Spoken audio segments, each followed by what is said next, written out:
नवीन घडामोडी पाहण्यासाठी आदिवासी न्यूज अँड एंटरटेनमेंट चॅनलला लाईक करा, शेअर करा आणि सबस्क्राईब करा.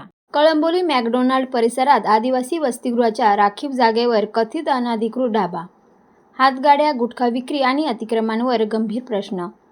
कळंबोली येथील मॅकडोनाल्ड परिसरात आदिवासी वसतिगृहाकरिता राखीव म्हणून नोंद असलेल्या जागेवर कथितपणे अनधिकृत ढाबा उभारण्यात आल्याचा आरोप समोर आला असून त्याच परिसरात मोठ्या प्रमाणावर अनधिकृत हातगाड्या, गुटखा, सिगारेट व तंबाखूजन्य पदार्थांची सर्रास विक्री सुरू असल्याचा दावा स्थानिकांकडून करण्यात येत आहे.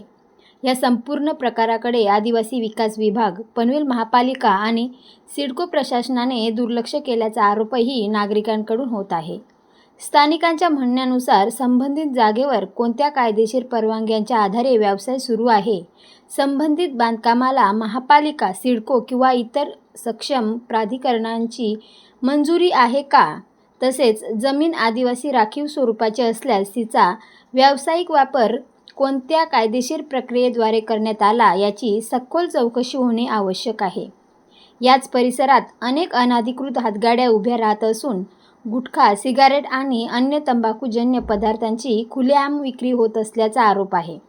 जर हे आरोप सत्य असतील तर सार्वजनिक आरोग्य, वाहतूक व्यवस्था, अतिक्रमण नियंत्रण आणि विविध परवानग्यांच्या अंमलबजावणीबाबत संबंधित यंत्रणांच्या कार्यक्षमतेवर प्रश्न निर्माण होतात.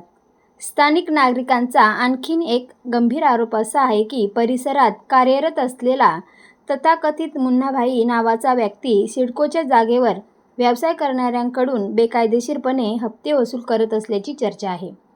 मात्र या आरोपांची अधिकृत पुष्टी झालेली नाही. त्यामुळे या दाव्याची आर्थिक गुन्हे शाखा, पोलीस आणि संबंधित तपास यंत्रणांकडून निष्पक्ष चौकशी होणे आवश्यक असल्याची मागणी होत आहे.